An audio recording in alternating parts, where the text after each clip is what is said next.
Palabra y vida. Con el padre Manuel Horta, desde Sevilla.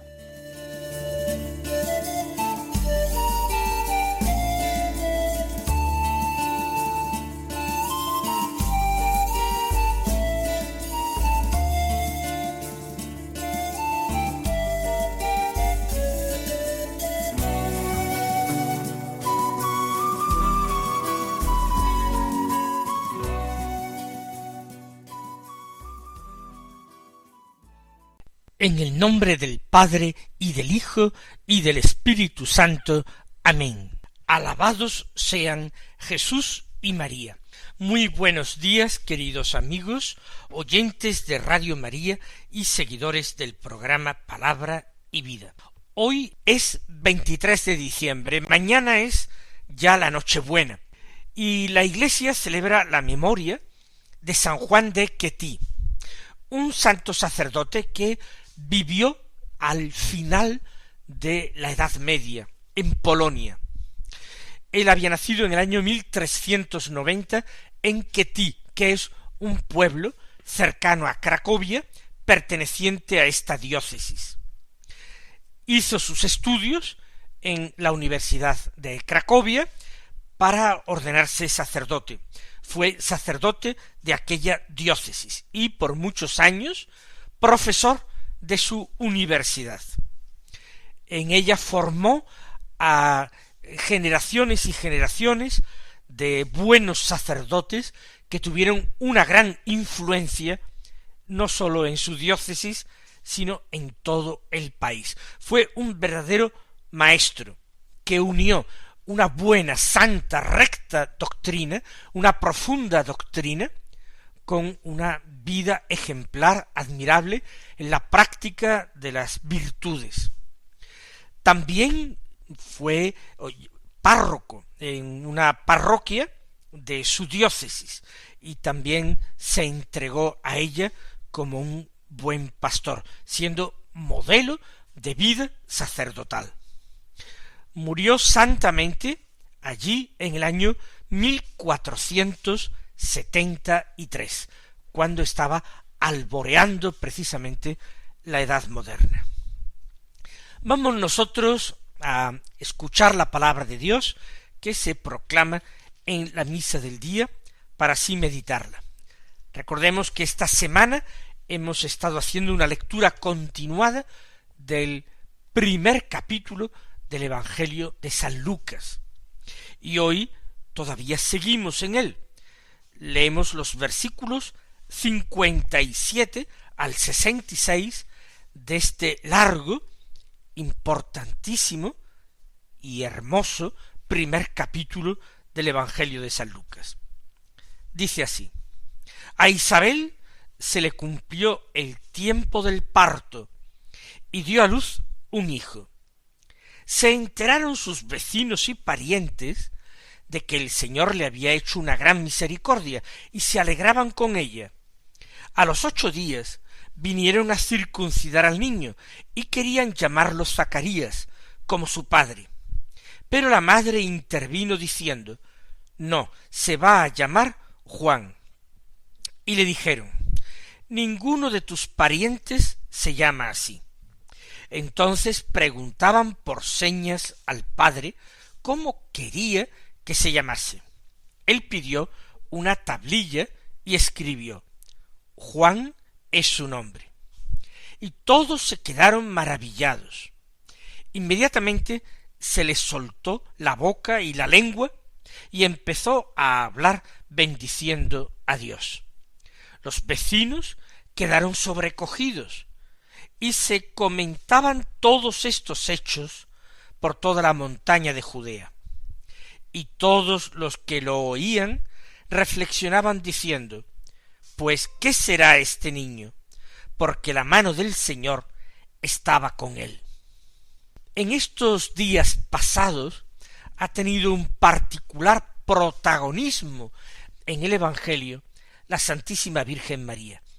De hecho, María ha ido a aquel pueblo de la montaña de Judá, donde vivían Zacarías e Isabel, para acompañar a esta última en los 3 meses finales de su embarazo hasta el parto. Pero ahora ya no se hace mención de la Santísima Virgen en el momento del nacimiento de Juan, aunque indudablemente estaba allí, como lo ha afirmado hace poco el mismo Lucas, que María se quedó con ella unos 3 meses. Dice en este texto que a Isabel se le cumplió el tiempo del parto y dio a luz un hijo.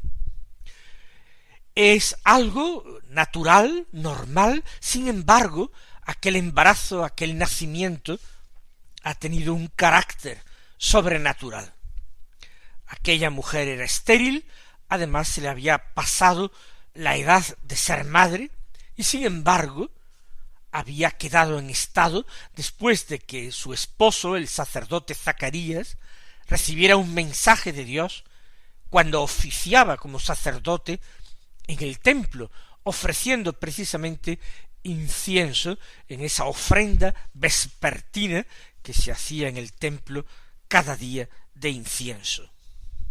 Se le cumplió el tiempo del parto y dio a luz un hijo. Empiezan a cumplirse en sus momentos, en sus tiempos, todas las cosas que Dios había planeado, previsto y querido. Todo lo que ha sido ordenado para nuestro propio bien, ordenado para nuestra salvación. Es verdaderamente impresionante que nos paremos a meditar cómo Dios ha ido trabajando por nosotros, actuando por nosotros, haciendo que todas las circunstancias, personas, momentos de las personas, de la historia de los hombres, concurriera para que nosotros pudiéramos ser redimidos por Jesucristo, salvados por su sacrificio. Con cuánta razón nos dice la Escritura, nos dice el apóstol, que no se nos ha dado otro nombre bajo el cielo que pueda salvarnos más que el de Jesucristo el Señor. Se enteraron sus vecinos y parientes de que el Señor le había hecho una gran misericordia. Isabel ha vivido con bastante discreción su embarazo. Recuerden cómo San Lucas nos decía que en los primeros 5 meses ella no salió de casa. Quizás se ocultaba de las miradas de la gente. Quizás no era el momento de testimoniar cómo había ocurrido aquello, cómo había sido posible aquello. La gente comentaría acerca de la mudez de Zacarías. No sabemos qué explicación se daría. Ha tenido una revelación del Señor en el templo. Algo ha ocurrido. Pero Zacarías tampoco desvelaría el contenido de la revelación de Dios. Zacarías aguardaba ahora lleno de prudencia. Zacarías ahora oraba con redoblada atención, con redoblado fervor. Zacarías esperaba el momento en que el Señor tendría misericordia de él, lo liberaría de esa pesada carga de haber quedado mudo, en el momento en que más él hubiera querido hablar, dar testimonio, proclamar la grandeza del Señor y bendecirlo, en ese momento estaba condenado a guardar silencio. Zacarías crece interiormente. Isabel da a luz. Y algunos no se enteran del nacimiento, quizás hasta el mismo momento del parto. Es lo que deja entrever Lucas, que los parientes e incluso vecinos se enteraron entonces de que Dios le había hecho una gran misericordia a Isabel y se alegraban con ella. Se harían muchísimas preguntas. ¿Cómo es que esto ha sido posible? preguntas que no podían encontrar respuesta, ni en Isabel ni en Zacarías, que callaba. Quizás todo el mundo intuía, presumía de que Dios estaba actuando allí, y la presencia de aquella pariente de Isabel en la casa no era algo muy especial, no alegraba el corazón de todos los que iban a la casa a visitar a la madre y al niño recién nacido. La presencia de María no era como la presencia del arca de la alianza en casa de uno que la acogió y que fue bendecido por el Señor. La casa de Zacarías tuvo que ser bendecida extraordinariamente durante los 3 meses que María permaneció en ella. Y quienes fueron a visitar a Isabel encontraron una atmósfera de santidad, un algo sobrenatural que flotaba en el ambiente y que no sabrían describir de qué se trataba. Y era la presencia de María, y era la presencia invisible de Jesús en María y con María. A los 8 días volvieron para circuncidar al niño, una ceremonia que mandaba la ley precisamente que se efectuara al 8º día de nacer, y marcaba a todos los varones israelitas como señal de la alianza con Dios. En ese momento de la circuncisión se imponía el nombre al recién nacido. Era un momento importante, y el nombre lo daba el padre. Recuerden ustedes cómo ese nombre se le reveló a Zacarías. Lo mismo que el nombre de Jesús también se le reveló a José en sueños por el ángel, independientemente de que la Virgen María también recibió la revelación del nombre de su hijo de parte del arcángel Gabriel. Querían llamarlo Zacarías. Todos daban por hecho que ese nombre era el que continuaría el nombre de su padre en Israel.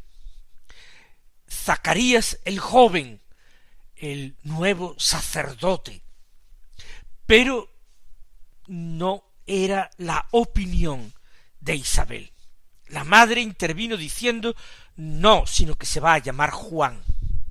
¿Ha recibido también ella una revelación directa del Señor, o ha sido a través de su esposo Zacarías que le ha sido comunicado el nombre de su hijo? Se le da mucha importancia. Lo establecido por Dios no está sujeto al capricho ni al deseo de los hombres. Y esto es algo en lo que tenemos que insistir y profundizar los hombres del siglo XXI. A veces creemos que todo depende de nuestro libre albedrío, que todo podemos nosotros hacerlo, rehacerlo o decidirlo. Y la verdad es que las cosas más importantes de nuestra existencia nos vienen dadas. Lo recibimos como un regalo. Y así es como la gente tiene una opinión. Y sin embargo, Zacarías tiene otra, porque no es un gusto suyo, no es un capricho suyo, sino que es algo querido por Dios, y Zacarías lo respeta. No se atreve a enfrentarse con la voluntad de Dios, ni siquiera en algo que podría ser secundario, menos importante. Por eso van al padre para que zanje la cuestión. Él es el que tiene el derecho en Israel de imponer el nombre a su hijo. Por eso, cuando Isabel se opone, acuden al padre para que él dirima la cuestión y diga cuál es el nombre de su hijo. Le preguntaban por señas, dice San Lucas. Esto quiere decir quizás que Zacarías, además de mudo, está sordo, ha incurrido en una sordomudez, porque parece que no escucha tampoco las palabras, y por eso tienen que hablarle por señas. Y contesta por escrito. Pidió una tablilla y escribió: Juan es su nombre. Algo sencillo, contundente.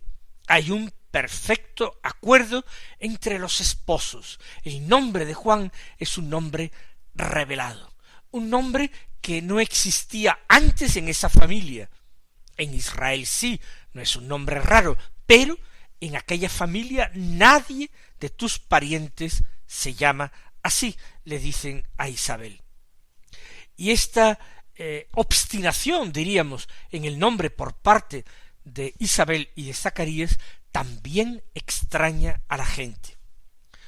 Todos se quedaron maravillados de ese acuerdo tácito entre los esposos, en la importancia que le dan al nombre del nuevo nacido, del recién nacido.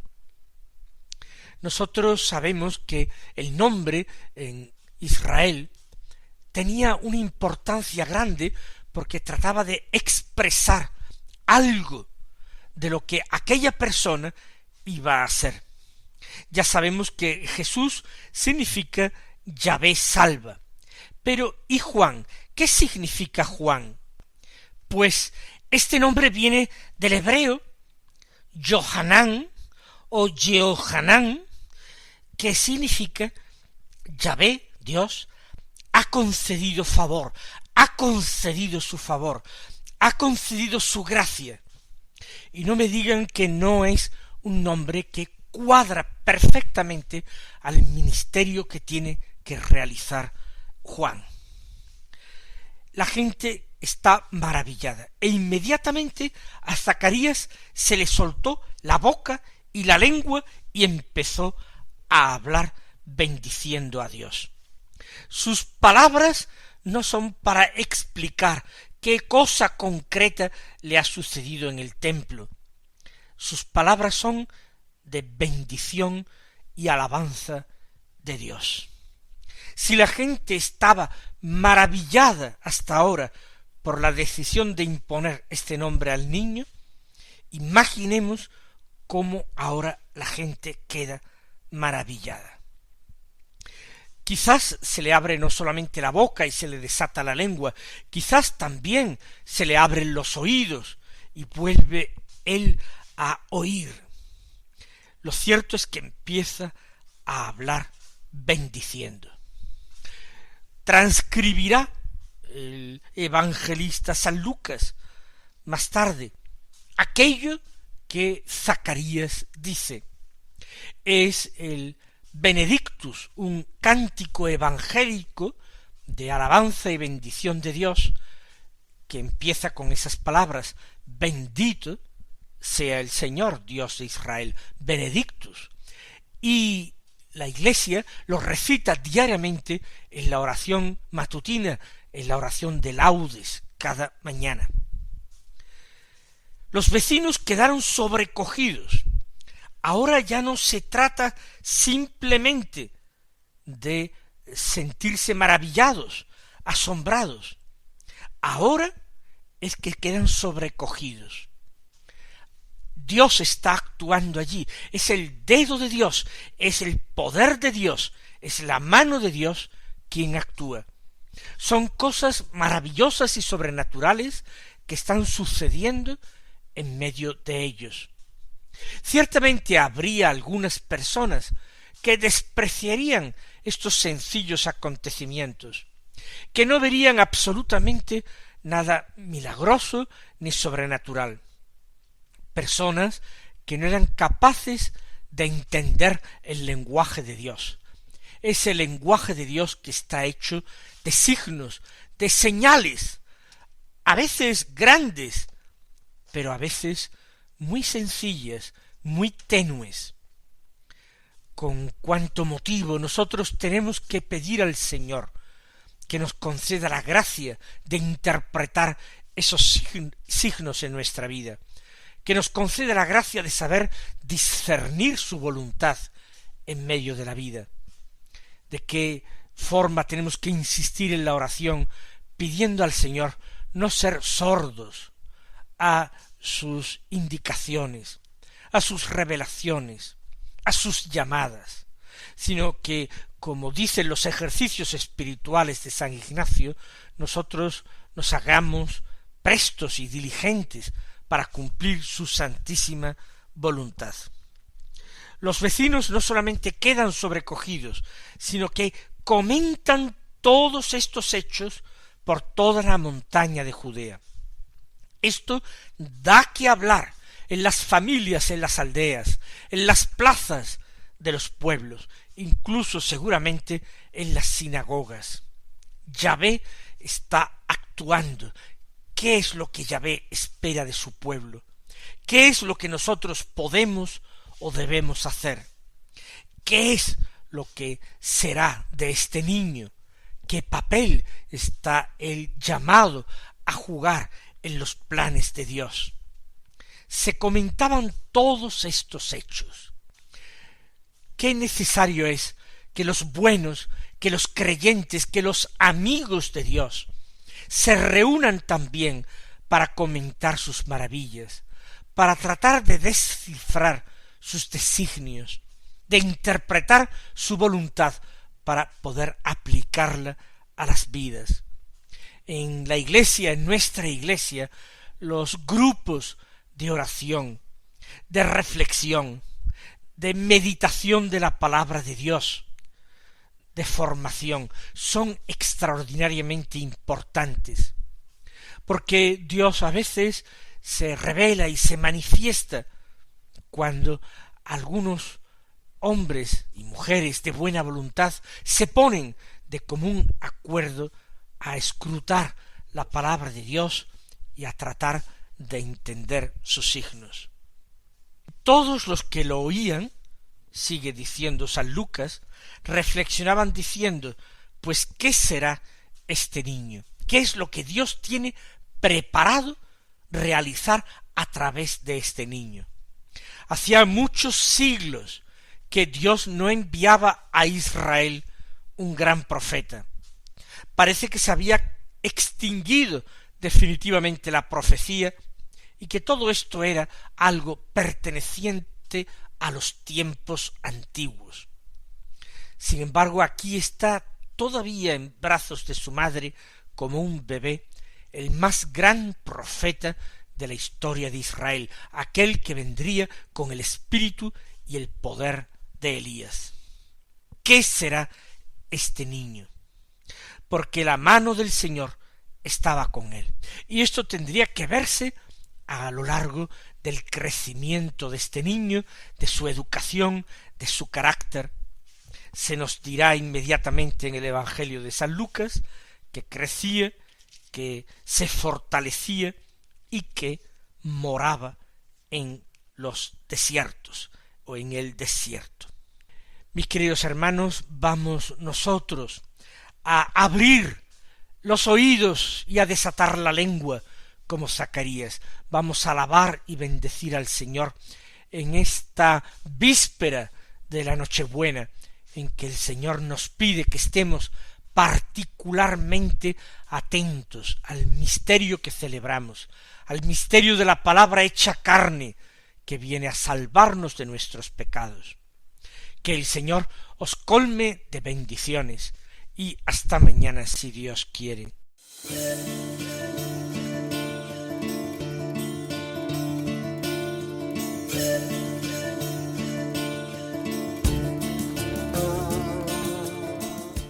Han escuchado en Radio María Palabra y Vida,